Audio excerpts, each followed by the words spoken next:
Hi,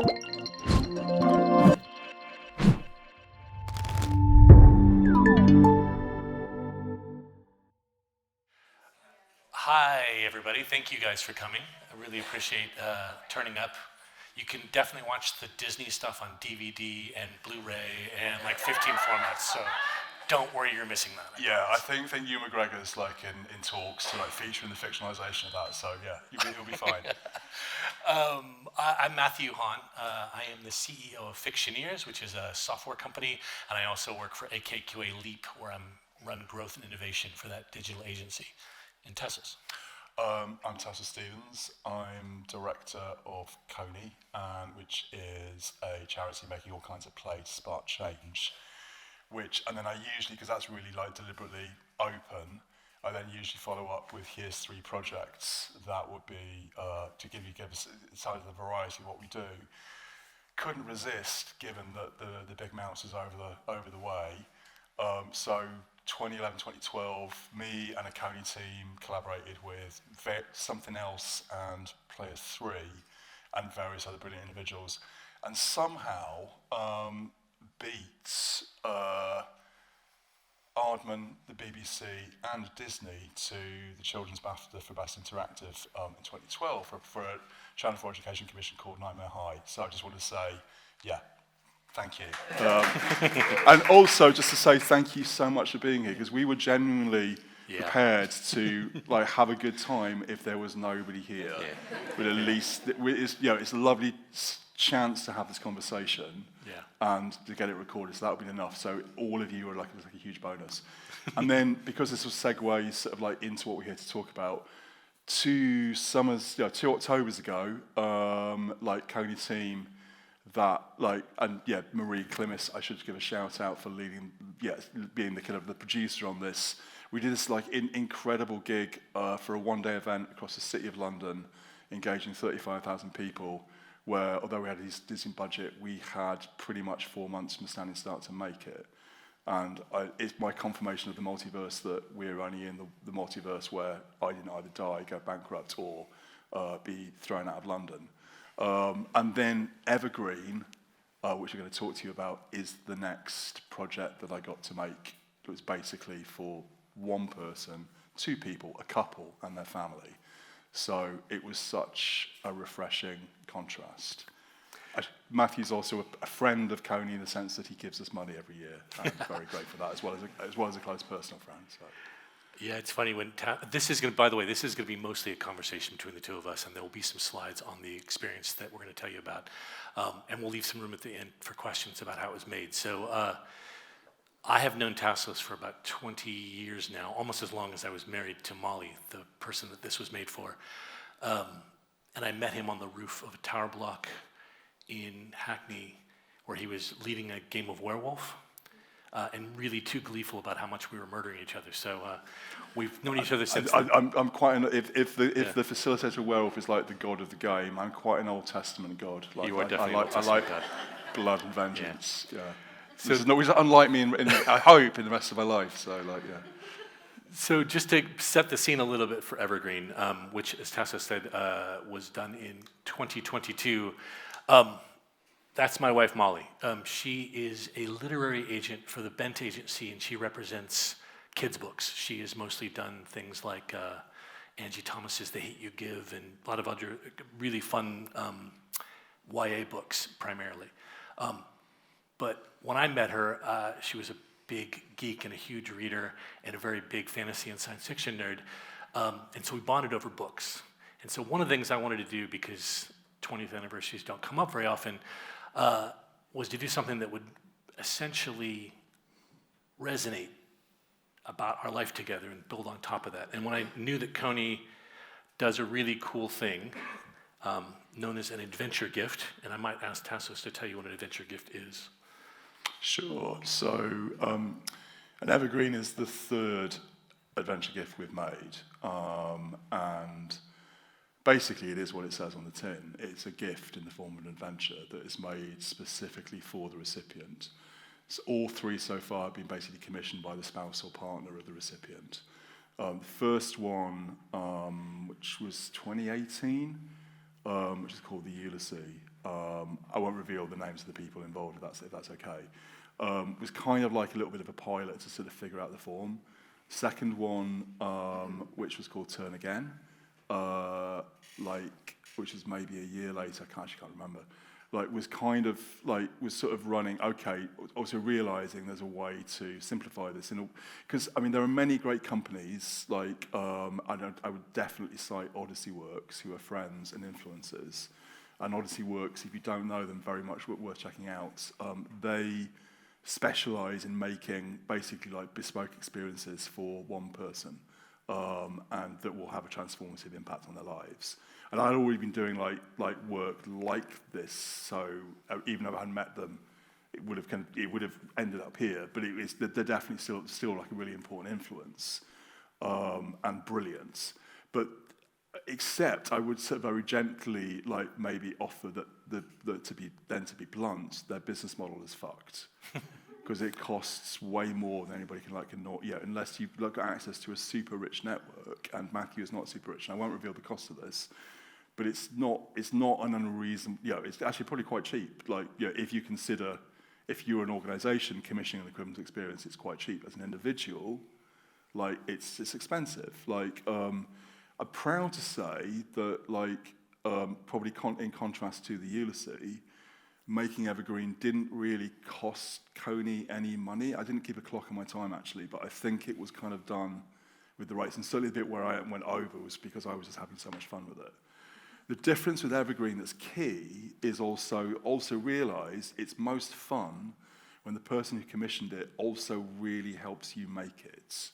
They have to, because you're relying on them to sort of seed the introductions. Because this is an adventure that took place, I should have said, over the course of a couple of months, although with a heralded pause after it began, and that takes place in the life of the recipient when they might not be expecting it to happen. So they'll be surprised, and you'll see some surprises as we go.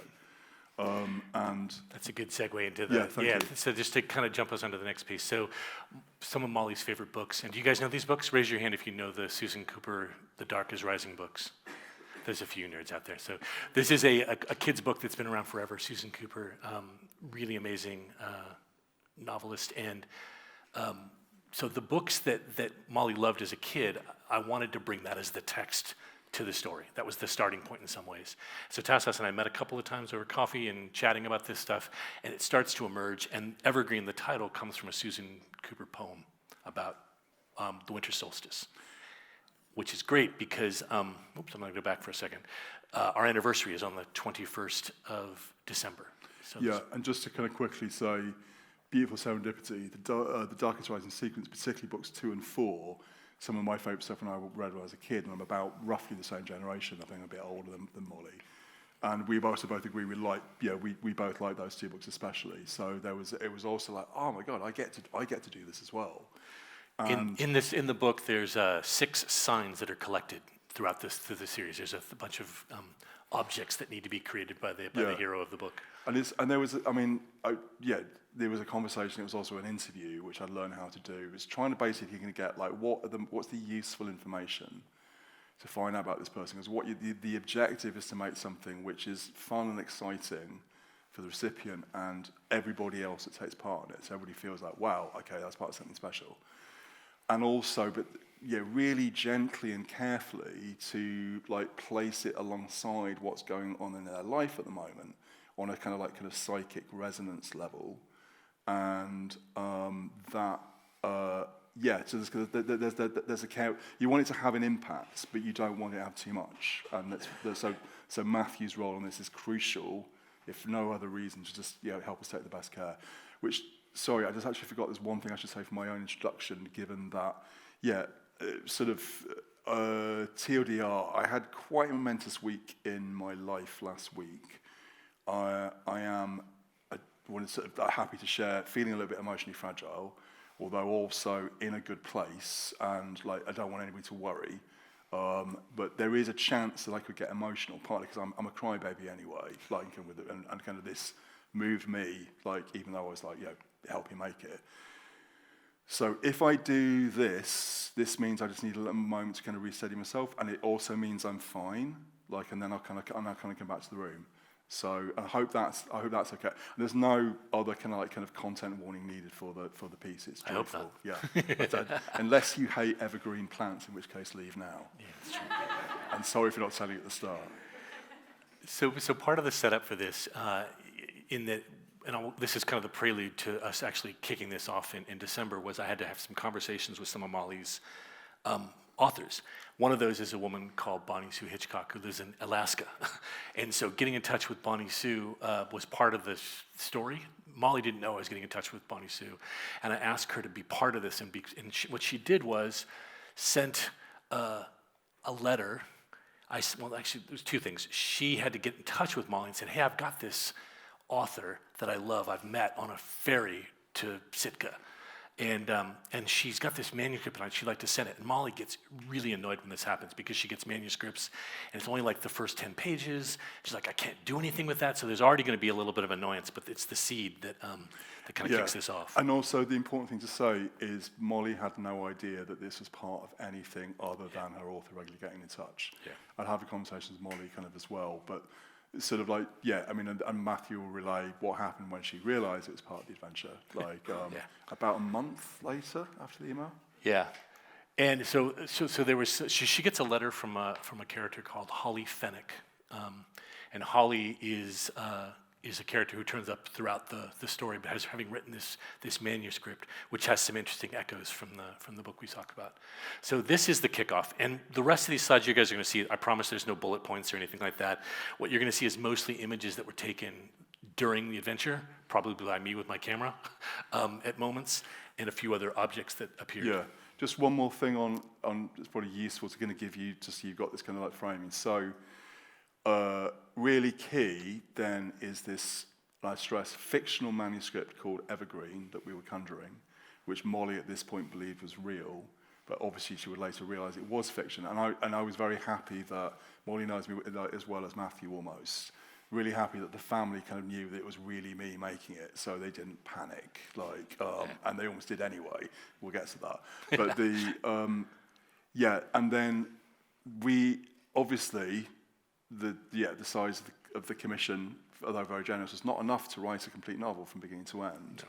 So we only wrote the extracts that we needed, and like a shout out to Farah Najib, who, as well as being like Coney's admin and comms officer, is a super talented playwright, and as a freelancer, basically worked as a writer with some briefing for me to create.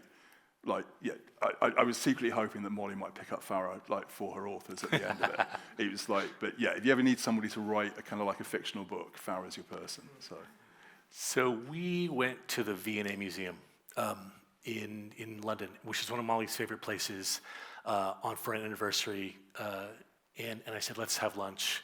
And the way that Evergreen started was I slid across the table that package with a little envelope that said text Evergreen to this thing, and that starts the adventure. And that was, she gets a voicemail and starts having a conversation with a live phone call, but it's a recorded message. Yeah. So the message is from Rabbit, who is, and this is very much TLDR, basically like a playful gatekeeper into any adventures that happen in the real world, and I would playfully suggest might even be real. Although I have no idea who or what it is. So but let's not go down that rabbit hole. But Molly also knew, had enough understanding what rabbit was, so that wasn't just going to freak her out, and obviously Matthew was there. Yeah. But we're using this, and this is using a platform called Twilio that we've hacked slightly with the help of some really good programmers to make it easy to program. We can make phones ring by magic. So we're sent off on a journey across the V&A. And we're given a book that we need to do some writing in. And so we're going over following clues throughout the V&A Museum, which Molly's delighted by. And at one point, a phone rings in a hallway that we're standing near. By the toilets, actually. By the toilets, actually. And we have to find it, first of all. There's a phone ring. And so we can find it. And again, the next message comes. But I think there was a text message that would have landed just before you heard the phone ringing, saying there's a bell ringing, answer it. So it's like suddenly... So she's at this point, what the hell is going on? Because she doesn't really fully understand it. We're also going to have a tour with the V&A's director of Tristram Hunt, who runs the V&A. And we've won this as a school prize. So I told Tassos this is going to happen. So we get a note to Tristram that he reads to Molly about kicking this whole thing which off. begins, I've been asked to speak Yeah. as well as on behalf of Rabbit, Hellas is Rabbit. So in that moment, Tristram Hunt is Rabbit, if you see what I mean. And there's also, I mean, as a general principle, you're looking for opportunities when you're making something like this. Yeah. Didn't know at the beginning of the conversations there would be this, and as soon as he said it, it's like, whoa, okay, right, change plans, we need to incorporate that, because that will be magic, like to get Tristram Hunt to say Hellas is Rabbit. So this kicks off the conversation, and we did have a lovely afternoon at the museum, and she thinks, okay, that was really, really fun, done, right? Except I've now got a pocket full of little brown envelopes that I'm now passing out to Molly at interesting times. Yeah. She's also having conversations with some friends about this, and certain hints are being dropped in at this point in conversations with some of her friends about what's going on, including some stuff about Holly, and it was just an interesting thing. Yeah, and it's maybe actually just important, just thinking about a couple of things, and this is all my bad because I didn't check the slides thoroughly because of the Mance this week. So actually, this happened, I think, like in February. After December, we took a pause, or rabbit pause. This actually happened in January. Yeah, and then, because February the 2nd, which is, I will mispronounce it, Imbolc in the kind of Celtic calendar, was also like a date that we kind of use as important. And so it basically is like, it's an introduction at the museum, first of all, then a pause, then it kind of, I think Tristram Hunt actually heralded what was then to come. And then it went around. And then in January, the first part of January, we get another message from Rabbit to turn up in King's Cross. This is actually February, I think. This is February. I've forgotten. Yeah, no. Yeah, it's my bad as well. Don't worry. More text. Molly has to go to our library and find 3 books in the library and find some stuff in our own library at home. This is actually my house. She's looking for books and scanning 3 words she needs for this next adventure. So she finds her favorite 3 books and 3 words. We then go to, and we're sent to Word on the Water, the barge in King's Cross. Just to cut in again, sort of the world of Evergreen is imagining that there's another world beyond the veil that's actually a world of books, and you access it through places that have books, bookshops and libraries, and you need keys to open the way in from these in order to kind of get access to the library. And the protagonist of the book is a girl, teenager of around a similar age to Molly when like resonant events happened to her in her own life. And Molly very much was somebody who lived in books, also like me, like at that age. And so then there was also a thing of like, where do we find places of books? I happen to know partly because I know the owner from years ago, and asking him about this, we had a beautiful reconnecting conversation, which was joyful. So they're here. So we turn up to the bookshop and we're looking for the first clue. We know we're looking for a key, but we haven't quite found it yet. But we do go outside, and this guy's talking. He's actually typing. He writes stories on the sidewalk, and you're supposed to give him 3 words to start the. That was complete serendipity. I did not know he existed, even though we'd already set the 3 words before. And this is maybe a running theme, a bigger theme throughout all this talk. It's like what was planned to happen, and then what actually happened. Both because things go wrong, because you're never in control of it, and also because you should embrace every tendency that comes your way, because it makes it that much more magic. I just asked him briefly. He was basically he had to like confirm client for the next day, so he was very happy.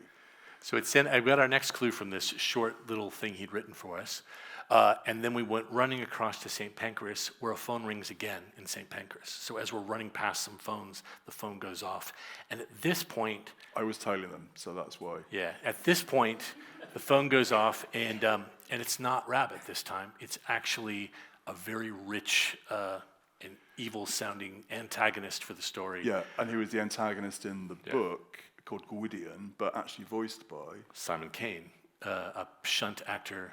I'll come on to Simon in a minute because Simon was brilliant in this whole thing. But Simon is the voice. Molly knows Simon, but didn't recognize his voice at this point. So it's kind of an interesting thing. We also realize we're now racing to get these keys. So a bit of urgency kicks off now, and we are sent to the Camden Library where we find the first key in a book of Irish and Celtic myths, after having to go through and talk to the librarian and rushing, hoping we're not late to get this key. Yeah. And obviously, like Simon is not on site. Nope. We're just conjuring the fact that Gwydion might get to the book before them. Yeah.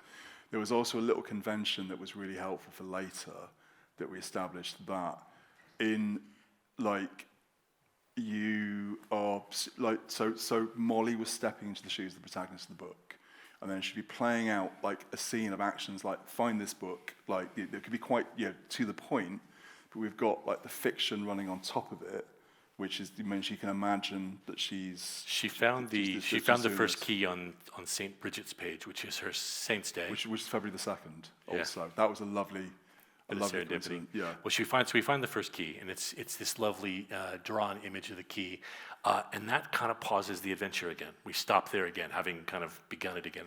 And it then picks up again a few weeks later on a vacation that Molly and I had planned, I think about 6 months before, out to Snowdonia to a place called Diffin-Member Farmhouse. And this was actually the reason why we paused, because Matthew and Molly really wanted like something to happen on this holiday, even though this was, on the face of it, quite a huge challenge. Shall I talk about that?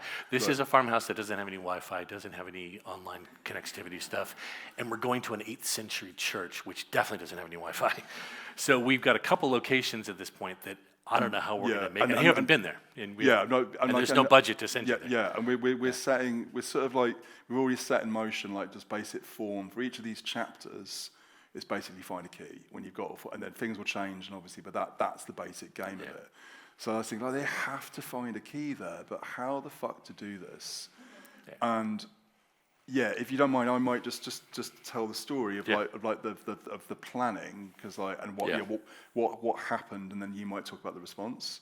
But this is definitely like a highlight for me, was actually like just cracking this problem. I tried calling the people that ran it, but that doesn't seem. It's a national trust property. Yeah, it was too much to ask. Yeah, if there was anybody kind of around. And then I had a brainwave, inspired by the fact that actually no, I'm not going to tell you. I'm not going to tell you what happened, and then I'm going to tell you how it's done. So basically, they land. There's a PDF that I've given Matthew, or a few PDFs that he can have on his tablet, but they're preloaded, so not run on the internet. Lack of it.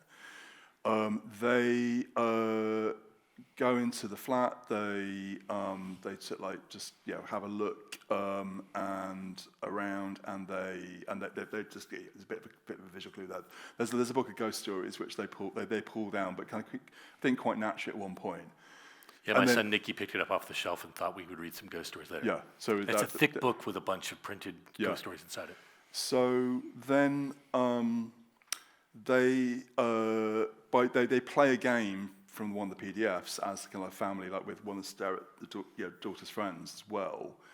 And then that sets them up for there's a little quest. They've got to go to this churchyard, which is in the town that they're going to the next day anyway, to find a particular grave that in the fiction is the sort of like the kind of Dumbledore to the protagonist, but he has passed, and she's going, but she's left instructions about where to find the second key. Yeah, and so they go to the churchyard, and if you click on, they find the gravestone. Nicky found the gravestone. Yeah, thanks. And then using the name itself on the gravestone, thinking to myself, is it cool to do this? Obviously, like that she might, this person might still have family. Thought, I think they'll probably be tickled. I think it's okay. So, but the principle of loveliness extends to the posthumously as well, which is one of kind of Coney's key principles, which is super important. It's essentially about taking care. So that, having the name. And it actually is what the H stands for, or what we suggested it might stand for, rather than and it wasn't Holly, if you're leaving that. I forget what it was. They're then able to open like a PDF, which tells them the key is in a book of ghost stories. And they're like, oh my God. They race back. I think Nicky, I would imagine, pulls down the book. But suddenly, all the pages are blank. And inside is the key. So managing to get a few jaws dropped. Yeah. I'm going to take that. I can't show you there is a little video here of Luke of watching the kids totally freak out. I mean, the kids are like, they'd come back and this book that they opened up last night is now blank. And inside is the key. Matthew told me later that there was speculation it's either home invasion or Tassos is a literal, actual magician. One of the two. Well, those are the two choices. But yeah, there was a certain freak out about it, but we've got the second key at this point. Shall I explain? Yeah, please. So it is a magic trick. But afforded me by the fact that completely randomly, from years ago, from a good friend that used to work for publishers, I had 2 copies of the same book. One of which, because it was a kind of cover proof, was that the pages were all blank. I thought, that's really cool. I also like Emma James. I have no idea what to do with them, but I've just put them to the hoard pile, and then suddenly remembered them as like, okay, because the only way to do it is that Matthew needs to take it, and then Matthew needs to facilitate the swap. So he ran in, just before anyone else in the family, like threw the book on the coffee table, as I'm imagining, ran back out. On the way out, I went back to lock the house and swapped the books out, and then hid the book in my suitcase, which had the one with the words in it. Yeah. So that was basically how it was done. So actually, it was beautifully, elegantly simple, like all the best magic tricks. But I also was fingers crossed, but I had no control of this. I found a photo of that grave, an older photo of that grave on basically like Google Image. I was just praying it was still there and it was still legible, but there was a backup just in case. But you don't know, you have to let go of that. I know what's going to happen here. So many moments in Evergreen were serendipitous, right? Yeah. So from finding books that said Evergreen inside the V&A. Right at the beginning, that was coming across a book that said Evergreen at one point, finding a book in the shelf that we were supposed to look for another clue that had Molly's name on it, that had her last name on it, and all those things just resonated with the framework of story that we did, which was pretty minimal, really honestly. And that one about Molly's name on it, we didn't. It was in a locked glass cabinet, so again like a little magic trick. But I just was thinking, need to find a book that would be a useful way to guide you to look at the cabinet. Oh, holy fuck! That's what is happening here? Yeah. So I'm going to take us on to I'm keeping an eye on time, so there's time for questions at the end of this. I'm obviously not. Matthew's the responsible adult here. The last 2 keys were closer to home. I live in Kew Gardens, and one of the things we wanted to do was to go and be in the gardens. And it was a chance, now that we've got 2 of the keys, more of the story starts to appear. I think we got more pages from the story as well. There was always a page before each search for the book that would just frame kind of more like what this. But we never had to write the whole book, thankfully. So we're told to go to a place in Kew Gardens called the Pineum, which is where all the evergreen trees are in Kew. There's also redwood trees, and I didn't say this earlier. You might have guessed from the accent that I don't come from the UK. Molly and I met in San Francisco, and she comes from Marin County. And Muir Woods is a hugely important part. It's a huge section of redwood trees. Found out that there are also redwood trees in Kew Gardens, which we had no idea that they were there until we found them. And at this point, waiting for us in this grove is Simon Kane.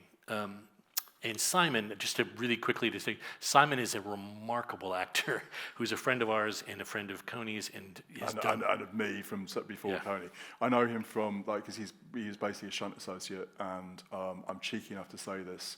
In the kind of great immersive wars of the early 2000s, for my money, shunt was always the best team to bat rather than punch drunk. And it's a shame that one folded basically and the other. I wish Punch Drunk nothing but love, and I also really enjoy that stuff. It's just shunt's funny, Punch Drunk aren't. That's my simple TLDR. So Simon has done a lot of different things. He's got a couple of radio plays. He's in John Finnemore's Souvenirs. So he's got a really great voice. If there's anybody, at any point, listening to me, I would stake my professional reputation with the claim that in another parallel universe, Simon Kane has Ray Fiennes' career and is doing better with it than Ray Fiennes. Yeah. He is so fucking good. He's really, he writes for Mitchell and Webb. So he's an interesting character in general. So he turns up, and now we've got Gwydion, the antagonist, and it turns out he's not quite the antagonist we thought he was. And it's a little more complicated than that, and without going too much into detail here, we now know that we need to go back to my house and we're going to get the final key. And also, I think that there's just one, because this is one thing that I was really nervous about asking. Actually, there's 2 things, just kind of quickly, because it will be. So, number 1, Simon wasn't pretending to be anything other than Simon, who's been asked to play a part in the fiction that is happening. So this has made it easier because he knew Molly before. If he turned up in a big costume, for one thing, that would cost money, but also it would have been less impactful than this. Just clearly, explicitly, I'm real. I'm also playing a character. Let's pretend it's better, and it goes with the principle minimum fiction that you can ask me about later if you want. The other thing was at the beginning in that first parcel, there was a small material gift small china bowl, because china is the 20th anniversary present, and this is crucial because at one point, and this is, you understand why I really needed to check this with Matthew. Gwydion says the only way that you'll get through, and because they were carrying the bowl at this point, is to smash the bowl. So for a gift that's about the wedding anniversary, asking her to smash, and for Matthew to witness this, smash something that represented their wedding, was a big risk, but they were game. And we broke this bowl. I'll also say at this point, Molly has asked me to tell you all that we agreed before the anniversary we wouldn't get each other anything. So she's still mad at me about that. That this is also, as you discover, I joined the finale, and all with many of Matthew and Molly's sort of similarly aged friends, and all the wives whispered to me that their husbands all hated me because I've just raised the bar for the entire group.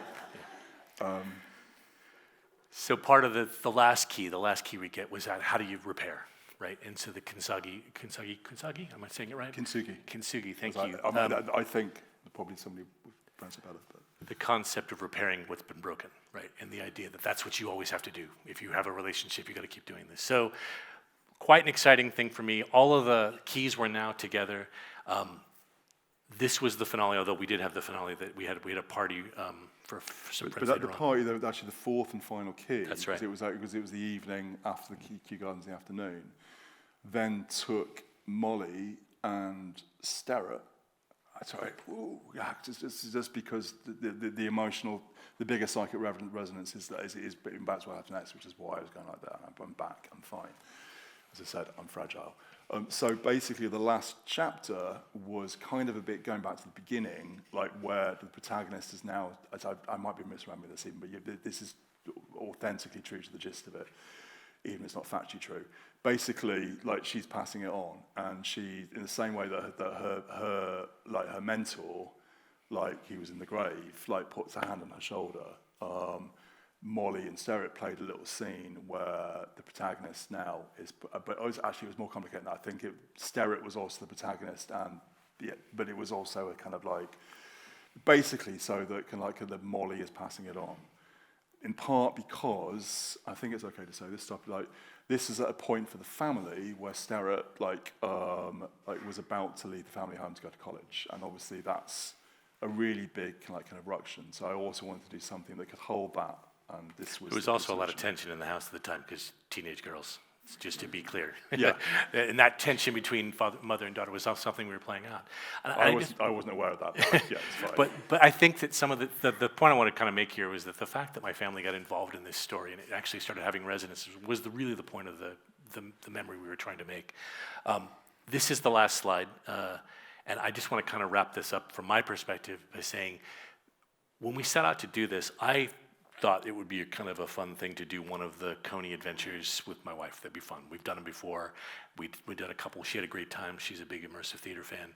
I had no idea that the thing that we were making together, and it was at some point, Tassos and Coney orchestrating something, the play between us, the play between my family and things, became really one of the most remarkable things we've ever done together as a family. Actually, because I was staying with the family last night before kind of coming here this morning, because I live out of London now, I had the opportunity to ask them all in a line, what do you remember now a year on, as the best part of it for you. Nikki said the books, obviously, and Sterrett, the daughter, said she really enjoyed watching her parents play out this romantic adventure because she saw the romance and kind of inside it. And now it's in mind what Molly said, that's a good. What did she say? She said, well, she first made sure that she was still mad at me because she didn't get me anything. Was definitely she's got to do something now for the 40th. I think is the way it's going to work now. But I'm available to say. Good, definitely. I think we're going to stop there because I actually would like to have time for questions and maybe a little less structure about this. Hopefully, this gave you some sense of the way this played out over those 3 months. Both Tassos and I are professional makers in this space, right? So I think part of this, to do something so personal, and I actually want to ask Tassos a question now, which is about how did this change your practice? You had Adventure Gifts as a practice, but how has it changed what you do now for Coney? I think although this was at moments stressful, I don't need to highlight. Well, a bit stressful in the delivery of it. In contrast to the Golden Key that just happened, this was like if I'd asked for a bit of self-care to deal with kind of like just the aftermath and the hangover of that, and also kind of Coney lost its core funding like 2 weeks after doing the Golden Key. So it was actually, this was like, if I was going to get a bit of self-care, this was kind of like this kind of it, the first of all. And I think also I've been wrestling a little bit with, I've always been personally, and this is my problem, not anybody else's, a little bit uncomfortable about using the word artist to describe myself. Like partly because, like, I know, not as a generalization, so it's not like acute blaming anybody, because I understand why. In theatre certainly, which is kind of like where I sprang up from, like artist is a little bit of a precious term. It's like I'm a special person. I've been petty, and that doesn't feel quite right to me. But the design. So I'm more happy in some ways thinking of myself as a designer, and maker is the span-all term between the two.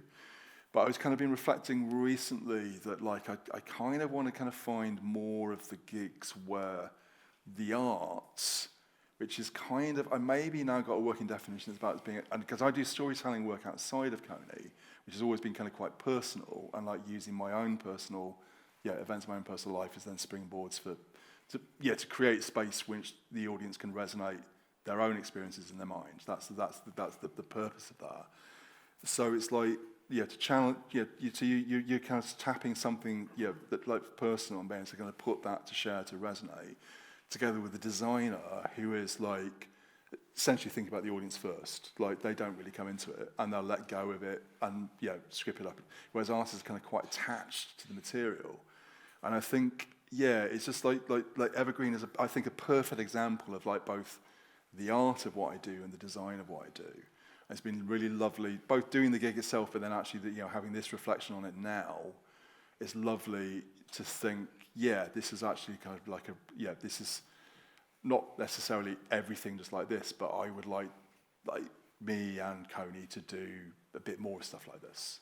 So something Sheena said earlier too, like how do we make this a sustainable thing, right? I mean, obviously you couldn't do something for two people, but one of the things I really liked about this, because I make things for really large. I make products and services for really big things. I used to run Last FM. Millions of people use some of the stuff that I make. And so making something that was quite small, how do we take it back to those sizes? Like, how do you take it back? In some ways, I said this to Tassos last night, theater at its most basic sense is a performer and an audience. And when you've just really got two people and someone who's maybe behind the scenes doing that, you really come down to the atomic level of an experience. And for me, that's what's changed my practice, is remembering how important it is to make those connections, no matter how size your audience is. Yeah. And how can we do that sustainably is something I'm really struggling with, because anything here is like, that's amazing. Felix Barrett has talked about if he could make all of the Punch Drunk shows one-to-ones, he would, but it doesn't make any financial sense. Yes, but, I mean, also just to sort of like, just say like one. And maybe this actually segues into the but point, but like a smaller point. When you shared that reflection with me last night, and it was partly with Peter Brook, we were talking about Peter Brook, theatre director, and the sort of the Empty Space, which is like one of his seminal books, and he talks about this atomic unit that's all you need. And I've got like a bit of I like Peter Brook, but he's not Yoda, as the rest of the theatre treats him sometimes. Yeah. And I think, there's no such thing as an empty space. It doesn't happen in a vacuum. It happens in a context, an environment, a community, even a family. And actually, what this is happening, this is only possible because of the greater space around it. And this is also towards, why this, it probably wasn't we haven't quite cracked the viability, or we need to find people who can pay a bit more than what they very generously paid. But the part of the answer is because you take from what's there already, which goes back to the principle of that primarily, right? The principle of minimum fiction, and there's more on that I'll share. And I think it's also because we've already built this platform. I was going to say, the technology really enters into this. I think it's really important to think about where the technology can facilitate human connection as opposed to get in the way of connection. I hate having anything on my face, and the idea of VR pisses me off in so many ways.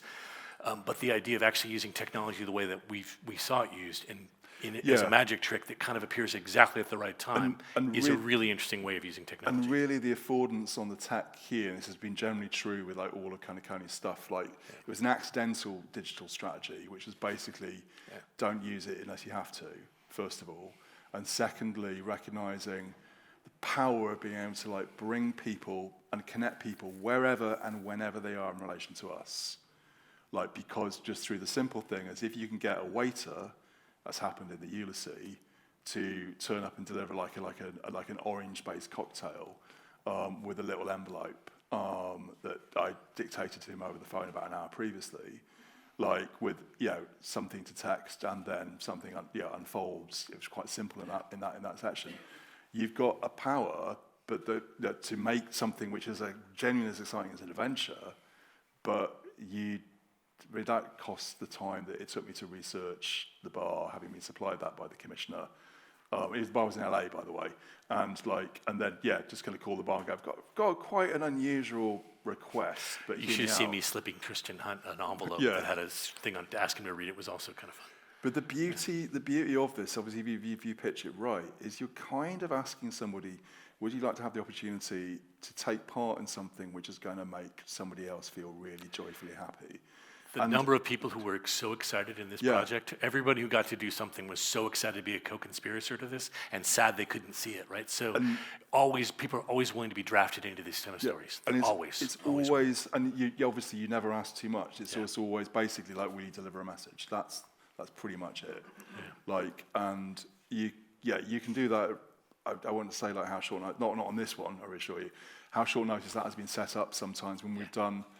The 3 adventure gifts are the kind of the ones that are the most elaborate, but we do much simpler sort of like things like kind of all the time, or Rabbit does. At Barge in the Water, while there was someone giving a message, there was also a guy who was clearly not fully there, who insisted that he'd been in London since 1655, I think was his claim. We had a long conversation with this guy about this stuff, and then we said what we were trying to do. He's like, oh, I know what the keys are. I'm like, really? So like, is he part of the story? Did Tassos talk to this guy? No, definitely. But this is also this part of the excitement of you can ask about the principle of minimum fiction. A very early adventure, like by Rabbit, a player wrote back one of my favourite bits of feedback ever, which is my favourite bit was the busker on the banjo playing "Smells Like Teen Spirit." I'm almost certain he was part of it, and the fact that even that it was aware and acknowledging, like I don't quite know, but I'm kind of choosing to embrace this. Like, that's beautiful. And I've, no idea. Maybe somebody else, maybe somebody else arranged the busker. Who knew? Yeah. I think this is part of the secret to scaling too, right? How do we scale these things, right? How do we use what we already have? How do we use the stories that we already want to see, the patterns we already want to believe in, as part of the story that we're telling? But there's one last provocation around the question of scale and reach. Like, you can scale by doing, like, one story to, like, say, thousands of audience. Yeah. I'm much more interested personally in the more cellular distributed, like in giving people the agency to make this happen for themselves. And it might take longer, but actually before the Golden Key, certainly, the one in the City of London, the biggest scale piece of work by Coney, I would hazard, is a story of a gift that happened by magic of a simple cup of tea. Landing on a desk on the other side of an ocean, and which sparked also the principle of loveliness that's kind of core to Coney's ethos, but the story of that gift became part of a piece. It became part of practice. That story is told quite frequently, and not all the time. It's not like a full-time thing, but it's possible even in this world as we speak, somebody that I've never met is telling this story to another person, and that just as a sort of an alternative, vision of what scale can mean, but in a way that is still personally meaningful. I back that one. I think it's also really interesting, and we'll go to questions in a second. I want to ask the thing about Coney that are different than the other theater companies out there. Like Tassos kind of jokingly said, Punch Drunk isn't funny, and that's really true, but there are also other they tend to be really huge emotions, right? Because they're murder, death. They tend to be really big because those are going to get a huge response, right? We know that, right? We love to watch a murder. We love to watch tragedies. But romance was riskier, right? I mean, and this kind of cozy adventure that we went on was actually a harder. What if? I'm pretty sure my wife loves me, so I'm pretty good I was going to be on that front. But equally, that risk of being vulnerable with someone can only happen in a small thing. You can't be romantically involved with a room full of 500 people. You can when you got two, right? And you can make that connection. And my love for my family, all these things were resonating because we told a small story. And just one final kind of characteristically etymological observation. The word romance derives from like the kind of root kind of around adventure. That's kind of like, to be romantic means that it's an adventure. And that's kind of, maybe that's a good point to. That's a great place to stop. Thank you guys for listening, and I hope our rambling conversation was useful to you guys. We do have a fair amount of time. Are there questions? Do people want to ask questions about how it was made, or Yeah. One of my questions is more on the back end of the logistics of like, what was the process of placing the keys? Were there tons of spreadsheets? Did you have a team? Was it just you, Tassos? Like, all of that setup to make sure the envelopes were in the book, was in the right book in the library. How much of the logistical organizing did you have to do to support this? Although it's a little bit of a reveal from behind the curtain, Farah wrote the extracts beautifully, like following my briefing, and then went way beyond my wildest dreams of what she produced.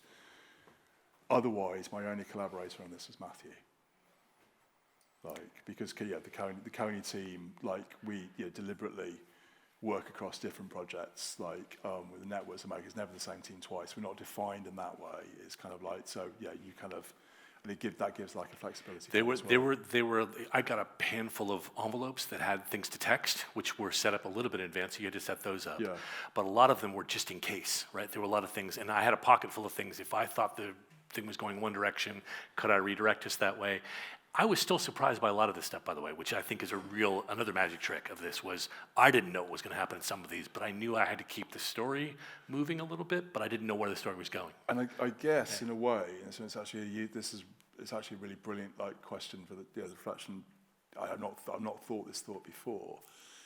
So in terms of say placing the book in St Pancras Library, that was me having been to the library a little while before, a few days, and so I think it's going to be there, but obviously books can move, etc.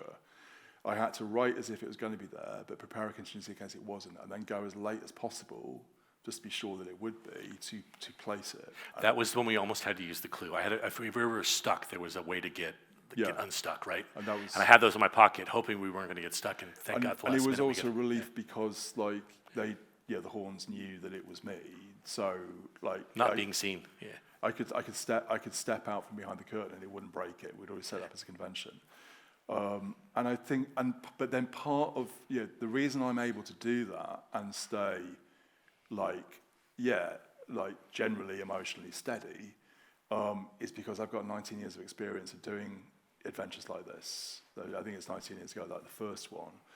And I went through a lot of there was a key moment, actually, ironically, because Punchdrunk very graciously, and with BAC hosted a key early Coney adventure kind of called the Go Bug that lasted 6 months inside Mask of the Red Death. And there was a moment in that where TLDR, I was about to send an actor to do a one-off intervention that was going to surprise 300 people in the room. It had to be a military-style briefing, and I realised reasons can't go in, but don't really kind of go into. But actually, quick because we were secretly involved with it because players would. It was a hunt for treasure. Players would dive on the chance.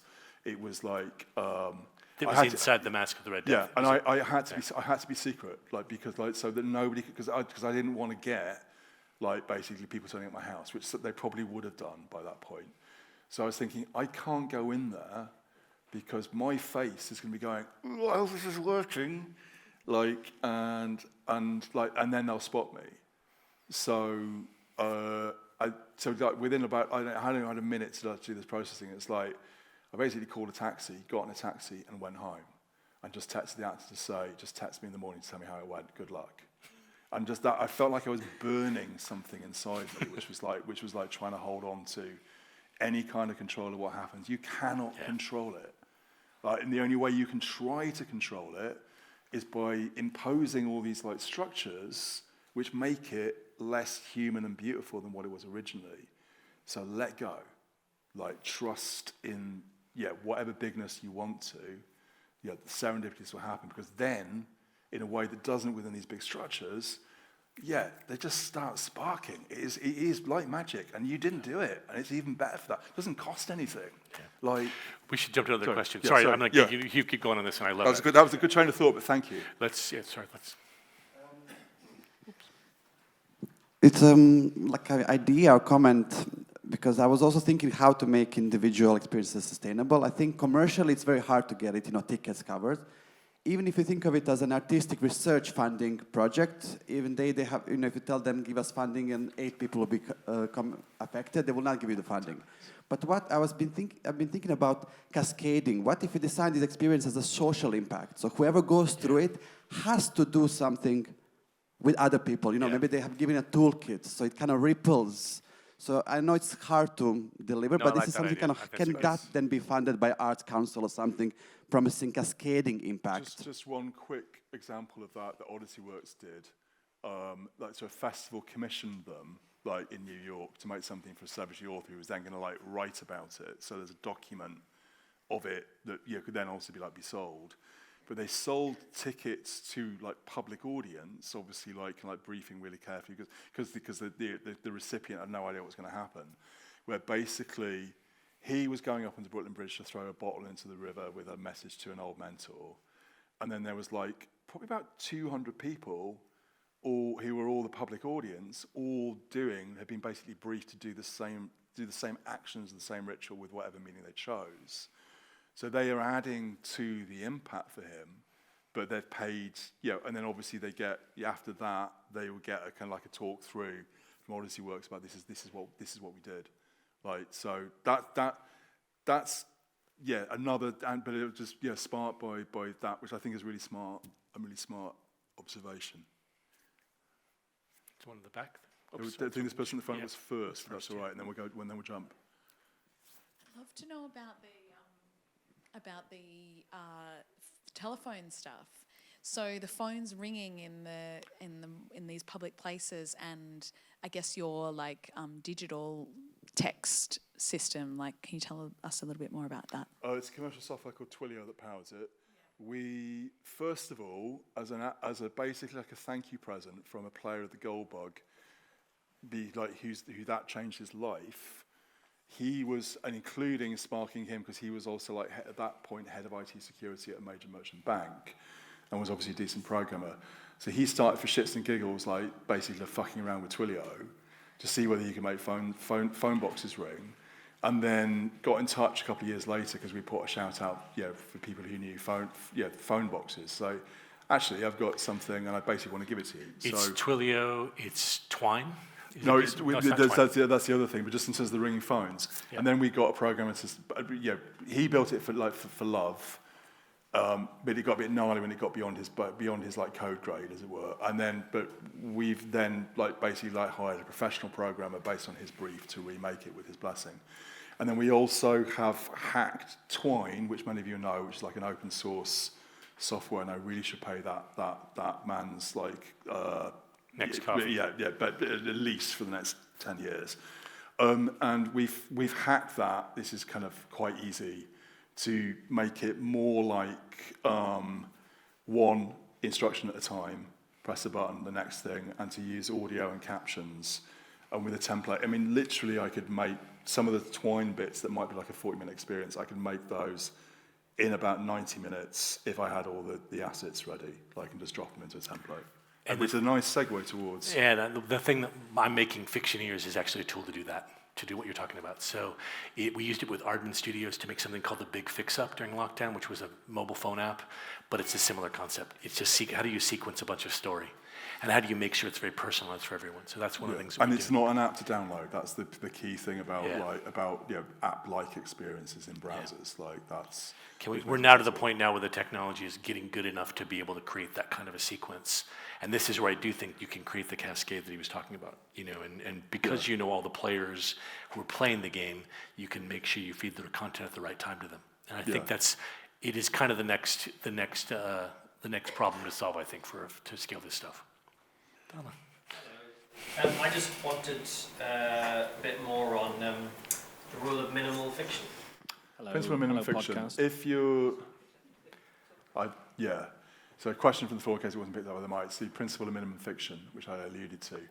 This is a kind of a working principle which it emerged through just trying to make a lot of stuff like this, which is if you're making stuff like, first of all, out in the real world, and second of all, where you want to blur the line between what's fiction and what's real. And the reasons where you want to do that, it's not to hoax people because it makes it more exciting. Coney often has this, there was a piece we made called Adventure One, which is in a secret location in the city of London, which I still won't reveal because we didn't have permission to be there. And that was for real. Although the public could access, as you later learned when you were kind of close to it, but there's still, and this is a significant clue to where it is, it's not public space, it's corporately owned space, 3 minutes, thank you. And so, there's a very tight set of bylaws, about what you can and can't, what can't do. So essentially, playing secret agent mode, which means playing in a way that nobody can tell, nobody who's watching and who's not playing can tell that you're playing, means trying to kind of find a cover story to play like a shopper or a tourist while actually you're on the adventure. So it's kind of happening in your head in lots of ways, but it makes everything light up. Also, as a more political, with a small p impact to this, it means you start spotting details that you've probably been habituated before. So even a familiar place can suddenly feel like all the lights are on. You spot systems of authority and control and power because you're trying not to be spotted. And Adventure One is a good example in that, because that really held the principle of minimum fiction. And every bit that we made up, we researched as thoroughly as we could to make it as authentic as possible. TLDR, the target within that adventure was a character he was kind of conjured. He was a high frequency trading programmer, like lines of code that do billions of transactions. In one of our first audiences, and I wrote a MacGuffin kind of around that was kind of at the heart of the adventure. One of the first audiences, there was somebody who had exactly this job in real life. And I was like, that MacGuffin, is that I made that up? But just kind of wondering, is that plausible? And he said, yeah, definitely. It probably exists already. They just haven't told anybody about it. It's interesting. I played Adventure One, and I think I would add to the minimal part of this. One of the things that was really useful is audio as opposed to humans. And being able to use audio and using the story, a small amount of audio, is hugely resonant and evokes so much more. I still hold to this day that our best augmented in virtual reality is audio. Right. Yeah. Your brain's going to fill up most of that space. And you can comfortably be listed. Obviously, there's an accessibility question around this as well, which I still haven't really kind of found the best answer to this.